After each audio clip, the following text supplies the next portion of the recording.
In the summer of 1985, deep within the climate-controlled vaults of the Texas State Archives in Austin, a state-mandated 100-year seal was broken on a collection of documents deemed too disturbing for public consumption. They were not the dry records of land grants or forgotten legislative sessions. They were a testament to a horror so profound, so systematically evil, that the burgeoning state of Texas, in concert with powerful interests in the East, chose not to prosecute it fully, but to bury it completely. The file was labeled simply, Calder County Anomaly, 1885. Inside, beneath brittle, yellowed telegrams and a single, chilling photograph of 7 stern-faced men, was a hand-drawn map. It led not to treasure, but to a place beneath the scorched earth of the Panhandle, under the rubble of a long-vanished mission chapel. It led to the archive, not an archive of paper and ink, but of bone and flesh. Hundreds of meticulously preserved human anatomical specimens, each tagged with a number and a date, stored in a hidden, lead-lined laboratory that had been sealed for a century. This was the legacy of the Thorne Institute for Progress and Purity, and the 7 brothers who ran it. For 100 years, their story was erased, their victims forgotten, their methods relegated to the darkest whispers of local folklore. The documents we now possess, unsealed and cross-referenced with private journals only recently discovered, tell a story that science, religion, and the state conspired to silence. A story of hope turned to terror, of faith weaponized into a scalpel. What follows is not speculation. It is a reconstruction of events, pieced together from the evidence they tried so desperately to destroy. The truth of what happened in the dust-choked plains of 1885 is more terrible than any legend. If you are faint of heart, if you believe that the arc of history always bends toward justice, we urge you to turn back now. For the rest of you, the ones who seek the truth no matter how dark the path, come with us. And when this is over, we want you to go into the comments and tell us where you're watching from, to let the world know that the forgotten will be forgotten no more. This is the story of the Thorne Brothers and the conspiracy of silence that allowed their American Gothic horror to flourish. To understand the darkness that bloomed in Calder County, one must first understand the soil from which it sprang. The Texas of the late 1870s was a land of brutal contradictions, a raw, sprawling territory scarred by war and haunted by the promises of Reconstruction. It was a place of immense hope and even greater desperation. Into this landscape of dust and dreams rode the 7 Thorne brothers in the spring of 1878. They were not cowboys or ranchers. They were men of a different cloth, led by the eldest, Elias Thorne. Elias was a figure seemingly carved from scripture and granite, with a voice that could soothe a nervous congregation or command a legion of followers. He spoke of a new Eden, a sanctuary from the moral and physical decay of the world, a place where science and faith would walk hand in hand to perfect the human form and spirit. He was the charismatic leader, the visionary, the public face of an insidious ideology. With him were his 6 brothers, each a vital cog in the machine they were about to build. There was Samuel, the second eldest, whose gentle demeanor and kind eyes masked a shrewd and predatory mind. He was the gentle deceiver, the one who would ride out to the wagon trails and lonely homesteads, offering not just shelter but salvation. Dr. Silas Thorne, the 3rd brother, was the practitioner, a man who claimed training in the finest medical schools of Europe, his satchel filled not just with remedies but with strange calipers, measuring devices, and an unholy curiosity about the mechanics of the human body. Caleb, the 4th, was a man of few words and immense physical presence, his eyes holding a cold, watchful stillness. He was the enforcer, the silent guardian of the Institute's perimeter and its secrets. The remaining 3 brothers, Micah, Jonah, and Levi, were the architects, the farmers, the managers, the men who would build the physical infrastructure of the trap while the others baited it. They purchased a vast, isolated tract of land in the emptiest corner of Calder County, a place of stark mesas and whispering grasslands, far from any meaningful oversight. There, with funds from mysterious benefactors back east, they began construction on the Thorne Institute for Progress and Purity. To the scattered, weary pioneers of the region, it looked like a miracle rising from the dust. A handsome 2-story main hall, a pristine white chapel whose steeple seemed to scrape the vast Texas sky, dormitories for families, a schoolhouse, and a modern clinic. It was a beacon of civilization in the wilderness, a testament to piety and progress. Elias Thorne preached on Sundays, his words weaving a tapestry of hope that ensnared the hearts of all who heard him. He promised a community built on shared labor, Christian values, and the betterment of the human race. He promised a future for the children of the dispossessed, a haven for the vulnerable. They were pillars of the community before a community even truly existed around them. They were the perfect facade. The genius of the Thorne Brothers operation lay in its benevolent presentation. The Institute was a masterpiece of deception, designed to fulfill the deepest needs of a transient and desperate population. For families whose wagons had broken down on the trail, whose children were sick with fever, whose hopes had been ground to dust by the unforgiving landscape, the sight of the Institute's clean white buildings was an answer to a prayer. Samuel Thorne was the primary instrument of this deception. He was the Institute's public relations man, its traveling missionary. He would find families and individuals at their most vulnerable: a widow with young children, a European immigrant family struggling with the language and the hostile environment, a young man who had lost everything to a cattle plague. Samuel would approach not with fire and brimstone, but with a warm meal, medicine from his brother Silas's clinic, and a quiet, sincere offer of respite. "Come to us," he would say, his voice a balm of gentle reason. "Rest. Heal. We are all God's family here. There is work for those who can work, and care for those who cannot." This offer was an irresistible lure. Once inside the Institute's grounds, the process of indoctrination and isolation began, all under the guise of charity. The children were enrolled in the Institute's school, taught by Micah Thorne, who drilled them in a strange curriculum that blended basic literacy with the Thornes' unique and disturbing theology about purity of blood and spirit. The adults were given tasks suited to their abilities, working the expansive farms, mending fences, cooking in the communal kitchen. The entire operation hummed with a deceptive air of productive, pious harmony. Dr. Silas Thorne's clinic was perhaps the most crucial element of the facade. It offered free medical care, a miraculous gift on the frontier. Every new arrival was required to undergo a thorough physical examination. To the innocent, this seemed a sensible precaution against the spread of disease. But in Silas's private examination room, something else was happening. He took meticulous measurements of their heads with his phrenological calipers, noted their eye color, their ancestry, their physical strengths and weaknesses. He would draw blood, ostensibly for testing, and record his findings in a coded ledger. He was not a healer, he was an assessor, a scientist cataloging his raw materials. The community was presented as a utopia, a perfect Christian commune. But it was in fact a perfectly designed trap. The Institute was self-sufficient, meaning there was little need for anyone to leave. Its remote location made travel difficult and costly, and a subtle but pervasive atmosphere of surveillance, enforced by the silent, watchful presence of Caleb Thorne, discouraged dissent or unauthorized movement. The victims, initially grateful for their salvation, slowly found themselves to be prisoners, their lives and the lives of their children entirely under the control of the 7 brothers who had promised them paradise. For the first few years, the illusion held. The Thorne Institute was spoken of in hushed, reverent tones in the nearby town of Redemption, the county seat. It was seen as a strange but ultimately benevolent project run by pious, if eccentric, men of God. But in the autumn of 1881, the first crack appeared in this carefully constructed facade.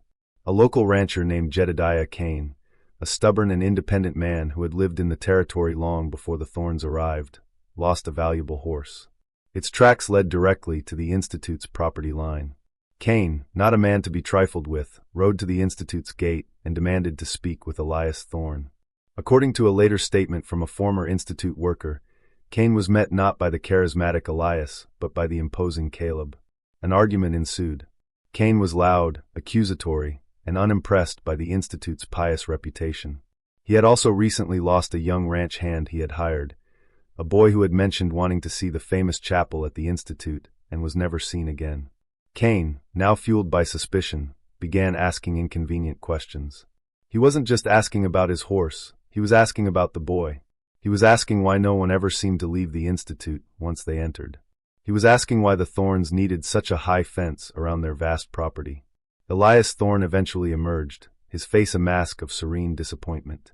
He calmly explained that the boy had taken some money and left in the night, heading for California. He expressed sorrow at the boy's lack of moral fortitude.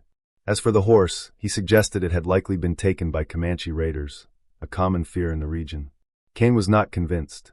He was heard yelling, "You're all liars. There's something wrong here. Something foul."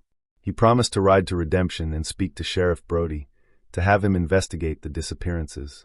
Jedediah Kane was seen riding away from the Institute that afternoon. He never made it to redemption. A week later, his body was found in a remote canyon miles from his ranch. Sheriff Brody, a man known more for his appetite for whiskey than for his investigative zeal, ruled the death an accident. A fall from his horse. He noted in his brief report that Kane was a known hothead and likely drunk. Case closed. But the people of Calder County were not fools. They knew Jedediah Kane was one of the most experienced horsemen in the territory. The story didn't sit right. A seed of fear was planted. The incident marked a turning point. The initial, quiet whispers of unease grew into a palpable dread. People began to avoid the road that led past the Institute. The story of Jedediah Kane became a cautionary tale, a warning whispered by mothers to their children. Something was wrong at the Thorne Institute, and asking questions about it was a fatal mistake. The facade had cracked, and through that crack, the cold darkness within was beginning to seep out. The death of Jedediah Kane served as a crucial lesson for the Thorne Brothers. Their isolation was their greatest weapon, and any threat to it had to be eliminated swiftly and silently. After the Kane incident, their methods of control and deception escalated, becoming more organized, more systematic, and more deeply ingrained in the fabric of the Institute. The recruitment process, once a seemingly benevolent outreach program, was refined into a predatory science. Samuel and Silas Thorne would work in tandem. Samuel would identify the most vulnerable targets on the trails, those with no family in the area, those who spoke little English, those whose disappearance would likely go unnoticed and uninvestigated. He would bring them into the fold with his gentle promises, but now there was a new urgency. Once they passed the gates, they were subjected to Silas's assessment. This was the true point of no return. Silas was not merely a doctor, he was the chief ideologue of the brothers' monstrous project. His private journals, discovered in the 1985 raid, reveal a man obsessed with a twisted synthesis of eugenics, phrenology, and a heretical interpretation of the Book of Genesis. He believed humanity was flawed, corrupted, and that he and his brothers had been chosen by God to be the architects of a new Adam. This required the careful, scientific disassembly of the old one. He believed that by studying the anatomy of what he called lesser specimens, he could unlock the secrets to creating a perfected human. His examinations were a triage system. The strong and healthy were assigned to hard labor, their vitality exploited to build and maintain the Institute. The women of childbearing age were segregated, viewed as potential vessels for their grotesque breeding experiments. And the weak, the sick, the elderly, or those who simply possessed a physical or cranial feature that Silas found interesting, they were marked in his ledger with a small red cross. They were destined for his laboratory. A palpable atmosphere of fear began to permeate the closed community within the Institute's walls. The initial hope and gratitude of the new arrivals quickly curdled into a quiet terror. Families were separated. Children were kept in the schoolhouse dormitory, allowed to see their parents only on Sundays, after Elias's sermon. This control over the children was the Thornes' ultimate leverage. Any sign of dissent from a parent, a question asked too forcefully, a desire to leave, was met with the implicit threat of what might happen to their child. The enforcer, Caleb Thorne, and his hand-picked group of loyal, brutalized overseers patrolled the grounds day and night. Their presence was a constant, silent reminder of the consequences of disobedience. There were no more public confrontations like the one with Jedediah Kane. Instead, people simply vanished. A worker who complained about the long hours, a woman who wept for her family back east, a teenager who tried to climb the fence. They would be summoned to Elias's office for counseling, or to Silas's clinic for treatment. They would not be seen again. The other residents learned not to ask where they went. They learned to keep their heads down, to work, to pray, to feign devotion, and to live in a state of perpetual, gnawing dread, hoping that they and their loved ones would be spared the fate of the disappeared. The utopia had rotted from the inside out, transforming into a perfectly efficient, self-contained engine of human suffering. The ideological core of the Thorne Institute was a venomous serpent disguised as a divine revelation, and its chief handler was Dr. Silas Thorne. While Elias provided the public-facing scripture and Samuel the gentle lure, it was Silas who forged the monstrous intellectual justification for their atrocities. His private writings paint a picture not of a simple sadist, but of a methodical, arrogant fanatic who saw himself as a pioneer on the blood-soaked frontier of a new science. He had cobbled together a horrifying philosophy from the discarded scraps of European intellectual life, the phrenology of Gall and Spurzheim, the nascent, misunderstood theories of evolution, and a radical, Gnostic interpretation of Christianity. Silas believed that the fall of man was not a spiritual event, but a biological one, a corruption of the physical form that had been passed down through generations. He saw humanity as a collection of tainted bloodlines, and he believed that the path back to Eden was not through prayer, but through a scalpel. He and his brothers, whom he deemed to have the purest lineage, were not merely men, they were the brethren of the new Adam, divinely appointed custodians of humanity's next stage. Their mission, as Silas saw it, was twofold. First, they must eradicate the corrupted stock, the weak, the infirm, the racially inferior, and those whose cranial structures indicated a predisposition to sin and stupidity. This was not murder in his eyes. It was a holy and necessary cleansing, a culling of the herd to strengthen the species. Second, they had to study these culled specimens with rigorous, scientific detachment to map the very architecture of human imperfection. He was searching for the physical signature of the soul, the anatomical location of sin, the precise biological flaw that had led humanity astray. This grotesque quest transformed the Institute into a human processing plant. The chosen victims, marked by Silas's Red Cross, would be separated from the general population under a pretext, a special diet, advanced spiritual instruction, or a new work detail in a more isolated part of the property. They were taken to a secondary, hidden complex behind the main chapel, a place the residents only knew as the quiet rooms. Here, all pretense of benevolence was dropped. The final days of these individuals were spent in cold, sterile observation cells, where Silas would conduct his final battery of tests and measurements, his sterile curiosity a far more terrifying prospect than simple, hot-blooded cruelty. The dread within the Institute became a physical presence, as thick and suffocating as the summer humidity. The residents learned to communicate in whispers and glances. They learned the art of being invisible, of showing no strong emotion, of displaying only placid obedience. They could hear the chapel bell toll for Sunday service, a sound that once brought comfort, but now signaled only another week of survival. They could see the smoke rising from the tall chimney behind the chapel, even on the hottest days, and learn not to wonder what was being burned. The systematic escalation of the Thorne's project had created a closed, self-perpetuating cycle of horror. The labor of the healthy victims sustained the very institution that would eventually consume them or their children, while the unfit victims provided the raw material for the scientific justification of the entire enterprise. It was a perfect, diabolical machine, humming along in its terrible purpose, hidden in plain sight, protected by its isolation and the fear it so expertly cultivated.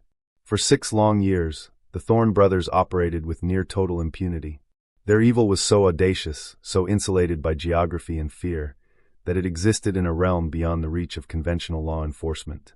But in Washington, D.C., a different kind of man was beginning to connect the scattered, seemingly unrelated threads of a disturbing pattern. His name was Alastair Finch, and he was a United States Marshal. Finch was not a typical frontier lawman. He was a veteran of the Union Army, but he had served not as a soldier, but as a surgeon in the blood-drenched field hospitals of Antietam and Gettysburg. The things he had seen there had stripped him of any romantic notions about the world, leaving behind a grim, pragmatic determination and a profound respect for empirical evidence. After the war, disillusioned with medicine, he joined the Department of Justice, where his sharp, analytical mind made him one of its most effective, if unconventional, investigators. In the spring of 1884, a file landed on his desk. It was a collection of missing persons reports from a half-dozen states and territories, all concerning people who had last been seen heading west into Texas. On the surface, they had little in common. A family of German farmers from Pennsylvania, a trio of young men from Ohio seeking fortune, a disgraced banker from New York. But Finch, with his physician's eye for patterns, noticed 2 critical details. First, all the missing parties had vanished within the same narrow corridor of the Texas Panhandle.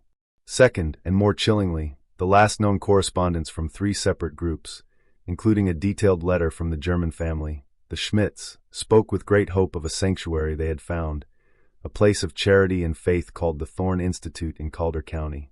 Finch began a covert investigation from his office in Washington. He cross-referenced land deeds, discovering the Thornes' massive, isolated purchase and the unusual fact that it had been paid for in cash, sourced from a wire transfer from a prestigious scientific society in Philadelphia. the American Society for Human Advancement. This was a significant red flag. Why would a respected scientific body be funding a remote religious commune in Texas? He pulled maps, noting the Institute's strategic location along a major migratory trail, yet miles from any town or fort. He read the perfunctory report from Sheriff Brody on the death of Jedediah Kane, and his surgeon's mind immediately found the official explanation of an accidental fall to be inconsistent with a man of Kane's documented experience.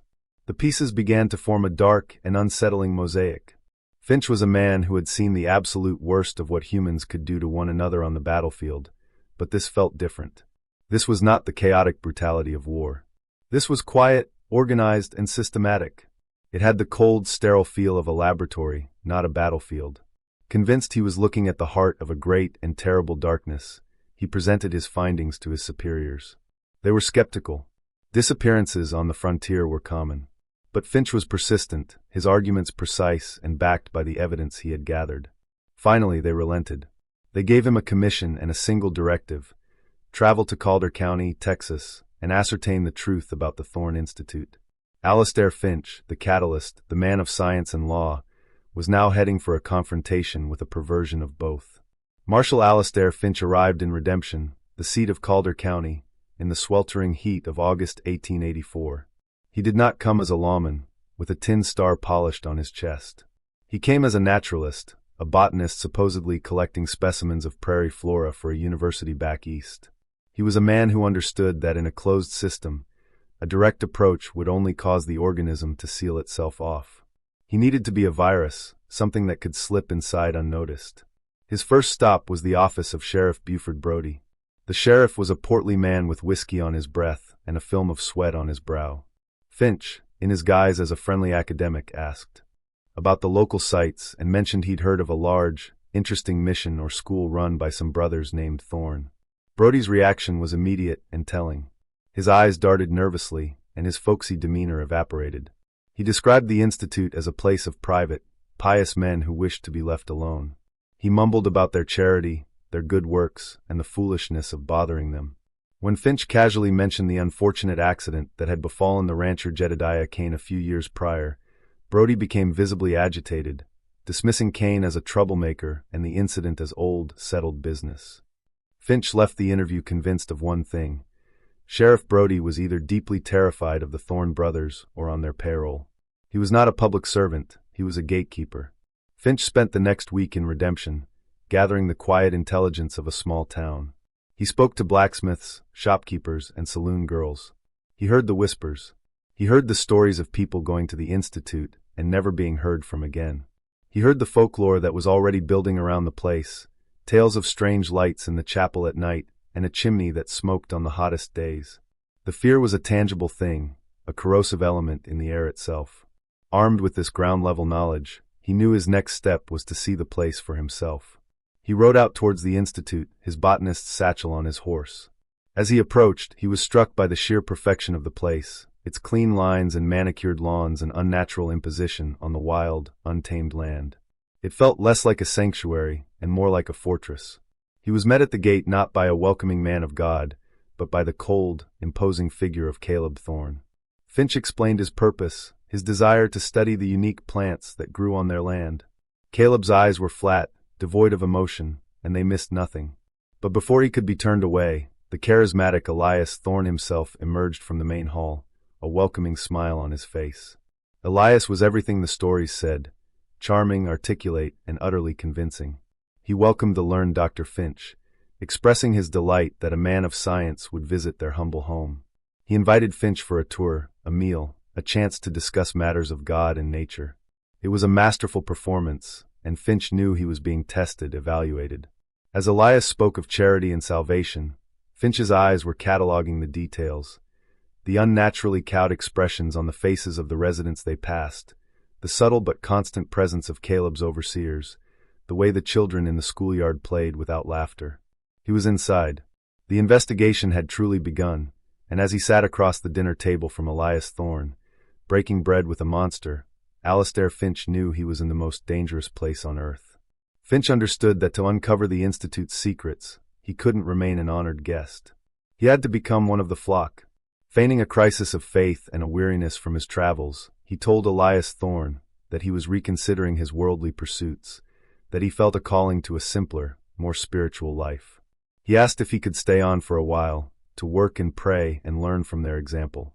It was a risky gambit, but Elias, ever the arrogant ideologue, saw a potential prize. The conversion of a man of science would be a powerful testament to his own philosophy. He agreed, assigning Finch to work in the clinic under the watchful eye of Dr. Silas Thorne. This was the opening Finch had prayed for. Working alongside Silas, he was plunged into the intellectual and moral abyss of the Thorne's project. He had to pretend to be fascinated by Silas's phrenological theories, nodding along as the doctor used his calipers to demonstrate the criminal deficiencies in the skull of a new arrival. He had to watch as Silas drew blood and made his chillingly detached notes, knowing that he was witnessing a process of selection. The clinic was a window into the horror, but the true machinery of the operation remained hidden. Finch needed an ally, an inside source. He found one in a young man named Peter, an orphan who had been at the Institute since he was a boy. Peter worked as an orderly, a silent, terrified figure who moved through the clinic with downcast eyes. Finch saw in him not the vacant obedience of the other residents, but a deep, suppressed intelligence and a flicker of defiant humanity. Over several weeks, in stolen moments and whispered conversations, Finch earned the boy's trust. He didn't press for information. Instead, he treated Peter with a respect and kindness the boy had likely never known. He spoke to him of the world outside, of cities and oceans, and a life beyond the fences of the Institute. And slowly, Peter began to talk. He spoke of the quiet rooms behind the chapel. He spoke of people being taken there and never returning. He spoke of the big, locked cellar door in the chapel's undercroft, a place only Silas and Caleb were allowed to enter. He spoke of the strange, chemical smells that sometimes emanated from the cellar vents late at night, and the bone-white ash that was raked from the incinerator chimney. Peter was the key, but gaining his trust put both of them in mortal danger. They were a tiny island of conspiracy in an ocean of absolute control.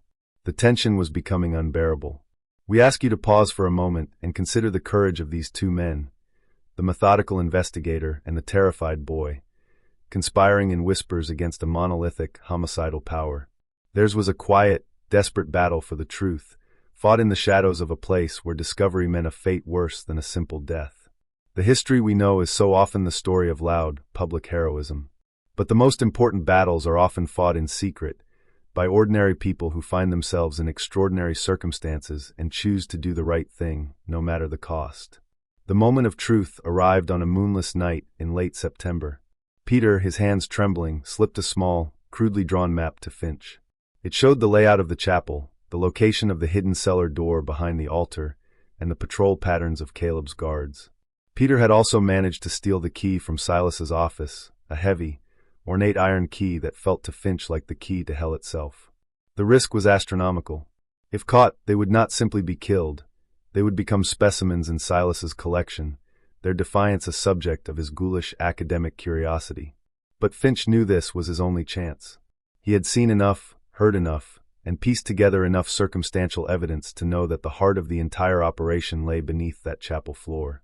Armed with the key and a small lantern, Finch slipped out of the dormitory after midnight. He moved through the sleeping compound like a ghost, his every sense screaming with tension. The air was still and cold. The only sound was the distant howl of a coyote and the frantic beating of his own heart. He reached the chapel, its white steeple a ghostly finger pointing at the star-dusted sky. The main doors were unlocked. Inside, the air was cold and smelled of old wood and something else, something metallic and antiseptic that seemed to rise from the very floorboards. He found the cellar door behind the altar, concealed by a heavy tapestry depicting a serene, pastoral scene that was a grotesque mockery of the reality it hid. The key turned in the lock with a loud, grating click that seemed to echo through the cavernous space. Finch held his breath, listening for the sound of approaching footsteps, but there was only silence. He lifted the heavy wooden door, revealing a steep stone staircase descending into absolute blackness. The smell that wafted up was overwhelming, a nauseating cocktail of formaldehyde, carbolic acid, and the faint, coppery scent of old blood. Shielding his lantern, Finch descended. The stairs opened into a scene of methodical, industrial-scale horror. He was in a state-of-the-art laboratory, a place that had no right to exist in the wilds of Texas in 1884. There were long tables with drainage channels, lined with gleaming surgical instruments, saws, scalpels, trephines. There were vats of preservative chemicals. And there were the shelves. Lining every wall were hundreds upon hundreds of glass jars. Inside each jar, suspended in murky yellow fluid, was a human organ, a section of a human brain, a malformed fetus, a severed hand, a human heart. Each jar was meticulously labeled with a tag bearing a number and a date. It was a library of human dismemberment. On a large desk in the center of the room, next to a sophisticated microscope, lay the smoking gun. It was a thick, leather-bound ledger, its cover embossed with the title, A Catalog of Specimens for the Advancement of a New Atom. Finch opened it. Inside, in Silas Thorne's precise, elegant script, was the full, unvarnished truth of the Institute. Page after page detailed the subjects, their names, ages, origins, and the pseudoscientific rationale for their selection and dissection. It was a meticulous, cold-blooded record of mass murder, documented with the detached precision of a butterfly collector. The Schmidt family, the Ohio boys, the New York banker, they were all there, reduced to a series of numbers and anatomical observations. He had found it, the unholy scripture of the Thorne Brothers' cult of death. Clutching the ledger to his chest, Alastair Finch knew that simple escape was not enough. The evidence he held was so monstrous, so damning, that it could not be entrusted to the compromised authority of Calder County. It had to reach the highest levels of government, and it had to be protected at all costs. He made his way back up the stone stairs, his mind racing. He replaced the cellar door, locked it, and slid the tapestry back into place, covering the entrance to the abyss. He returned the key to Silas's office, his movements precise and deliberate despite the adrenaline coursing through his veins. His final act before leaving the Institute forever was to find Peter. He pressed a small pouch of money into the boy's hand and gave him a single, urgent instruction. Walk east. Do not stop. Do not look back. Do not trust anyone until you are out of Texas. The boy nodded, his eyes wide with a mixture of terror and hope, and vanished into the pre-dawn gloom. Finch did not return to Redemption. He rode hard, pushing his horse south, away from the established trails, towards the nearest telegraph station in a town over 100 miles away. He knew that every moment he delayed, the risk of discovery and pursuit by the formidable Caleb Thorne increased. For 2 days he rode, sleeping little, eating less, the horrific contents of the ledger burned into his memory. He finally reached the town of Silver Creek, a dusty outpost with a crucial telegraph line. He bypassed the local law completely, walking directly into the telegraph office. He placed his marshal's credentials on the counter, along with his pistol, and instructed the stunned operator to clear the line for a priority message to the Department of Justice in Washington, D.C. For the next hour, he dictated a long, coded telegram. It detailed the discovery of the laboratory, the scale of the killings, the complicity of the local sheriff, and the existence of the ledger. He did not ask for instructions, he demanded action. He requested a contingent of Texas Rangers, specifically naming a captain he knew from a different district, a man of unimpeachable integrity, to be dispatched not to Redemption, but to a rendezvous point outside Calder County. He was orchestrating a federal intervention, a surgical strike designed to excise the cancer of the Thorne Institute before it could metastasize or be covered up by corrupt local interests. The response from Washington was swift and decisive. His request was granted. A team of 12 battle-hardened Texas Rangers was dispatched under the command of Captain Marcus Cole. Finch's covert investigation was over. Now the confrontation was at hand. He rode to meet the Rangers, the leather-bound ledger in his saddlebags feeling like a lead weight, a heavy burden of proof for the souls it represented. The stage was set for a final, violent reckoning in the desolate heart of the Texas Panhandle. The raid on the Thorne Institute for Progress and Purity took place at dawn on October 2, 1884. Captain Cole's 12 Texas Rangers, led by Marshal Alastair Finch, surrounded the silent compound. They moved with the quiet efficiency of seasoned veterans, their faces grim in the gray morning light. They were not there to arrest a few outlaws. They were there to dismantle a kingdom. The plan was simple: secure the brothers, liberate the residents, and seize the evidence in the chapel laboratory. As the first rays of sunlight touched the top of the chapel steeple, Captain Cole gave the signal. The Rangers breached the perimeter from 3 sides simultaneously. The initial entry was met with shocking, organized resistance. Caleb Thorne's overseers, armed and fiercely loyal, opened fire from the windows of the main hall. The idyllic sanctuary instantly transformed into a battlefield. The sharp crack of rifles echoed across the plains, a sound that finally and irrevocably shattered the Institute's peaceful facade. While the main ranger force engaged the overseers, Finch, Cole, and a small team went directly for the Thorne's residence. They found Elias Thorne not cowering in fear, but standing in his study, dressed in his Sunday best, a look of serene, almost beatific disappointment on his face. "You are interrupting God's work," he said calmly, as the rangers put him in irons. Samuel, the gentle deceiver, was found in his room, weeping, his mask of kindness finally dissolved. Micah and the other brothers offered little resistance, their faces a mixture of confusion and shock, as if they were workers in a factory who had never truly considered the nature of their product. The true confrontation, however, took place at the clinic. Dr. Silas Thorne had barricaded himself inside, along with his brother, the enforcer Caleb. From a window, Silas screamed theological and scientific justifications for his work, condemning the rangers as ignorant apes, incapable of understanding his grand design. When they refused to back down, Caleb unleashed a hail of gunfire, his ferocity born of pure, animalistic loyalty. The ensuing siege was short but brutal. The rangers, masters of such violent negotiations, stormed the clinic. They found Caleb Thorne dead, having fought to the last breath. Silas was found alive, huddled in a corner, not with a weapon, but with his calipers, attempting to take a final, post-mortem measurement of his brother's skull.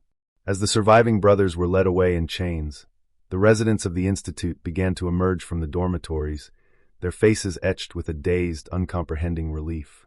They were ghosts, stepping into the sunlight for the first time in years. Finch, his duty as a lawman momentarily complete, returned to his role as a physician, tending to the wounded and trying to offer comfort to the profoundly traumatized survivors. The full horror of the Institute was then laid bare for the rangers, as Finch led them down into the chapel's cellar. The hardened, veteran lawmen, men who had seen the worst of frontier violence, stood in stunned, nauseated silence before the shelves of bottled human misery. The scale of the evil was, as Finch had suspected, far greater than anyone could have imagined. The truth was out. The kingdom of the Thorne Brothers had fallen. The immediate aftermath of the raid was a firestorm of sensational headlines across the nation. The Texas House of Horrors, Butcher Brothers of the Panhandle, Science and Sin in a Devil's Eden. For a few weeks, the story of the Thorne Institute was on everyone's lips. The surviving 6 brothers were transported to Austin for trial. The evidence was overwhelming. The physical proof from the laboratory, the damning testimony of the survivors, and most powerfully, Silas Thorne's own meticulously kept ledger of death. The trial was expected to be a landmark case, a deep examination of a uniquely American evil. And then, a strange and deliberate silence began to fall. The source of this silence emanated not from Texas, but from the corridors of power in the East. A quiet, high-powered legal team from Philadelphia arrived in Austin, not to defend the Thornes, but to observe the proceedings on behalf of their benefactors, the American Society for Human Advancement.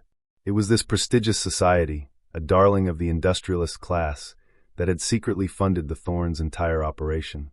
They had seen in Silas Thorne's twisted theories a promising, if extreme, avenue of eugenics research. They had provided the money, the equipment, and the intellectual cover. The public revelation of their involvement would have been a cataclysmic scandal, implicating some of the wealthiest and most powerful men in America. A deal was struck in the shadows. The full, horrific scope of the scientific aspect of the crimes was to be downplayed. The prosecution would focus on simple murder and kidnapping, painting the Thornes as common, if prolific, criminals, rather than the practitioners of a depraved pseudoscientific ideology backed by the Eastern establishment. Silas Thorne, in a move that stunned the court, was declared mentally unfit to stand trial. He was not a criminal mastermind, the official narrative now went, but a pitiable lunatic who had led his brothers astray. He was quietly transferred to a private asylum back east, where he would live out his days in comfortable obscurity, his secrets buried with him. The other 5 brothers were tried, convicted, and sentenced to hang. But even their end was shrouded in mystery and expedience. The official cover-up had begun. The governor of Texas, under immense political pressure from Washington and the powerful industrial interests tied to the society, declared the case a matter of state security and profound public shame. He ordered that all documents related to the investigation, Finch's reports, the trial transcripts, and most importantly, the catalog of specimens, be sealed for a period of 100 years. The truth was deemed too dangerous, too damaging to the narrative of a modern, civilized nation. The institutional cover-up, a crime in some ways as profound as the murders themselves, was now in motion. The final fates of the players in this grim tragedy were as varied and unjust as the crimes themselves.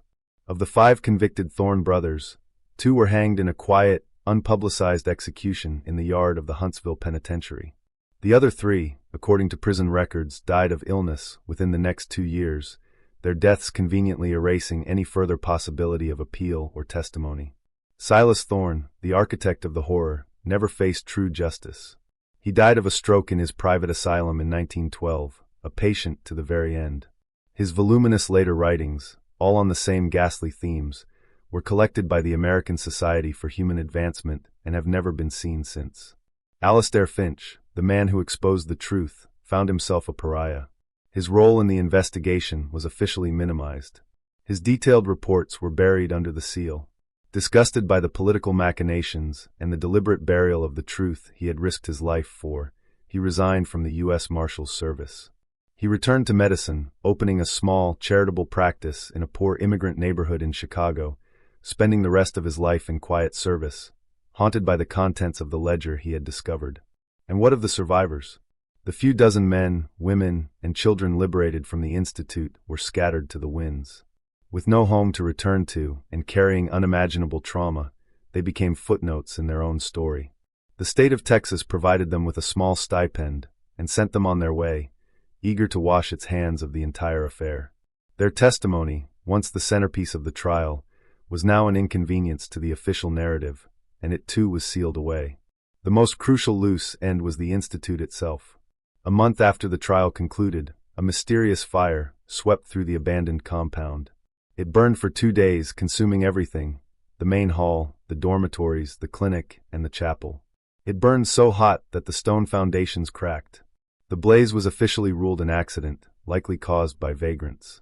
But many, including Finch in his private letters, believed it was a deliberate act of destruction, one final, cleansing fire to erase the physical evidence of the state's great shame.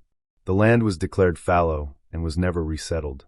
The Thorne Institute for Progress and Purity was wiped from the maps, its existence officially and thoroughly erased from the public record. The cover-up was complete.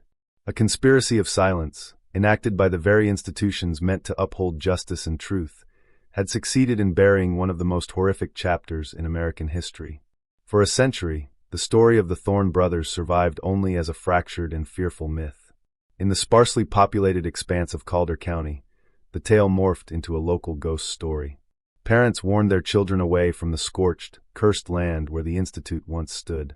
They spoke of the 7 devils of the prairie, who lured travelers to their doom.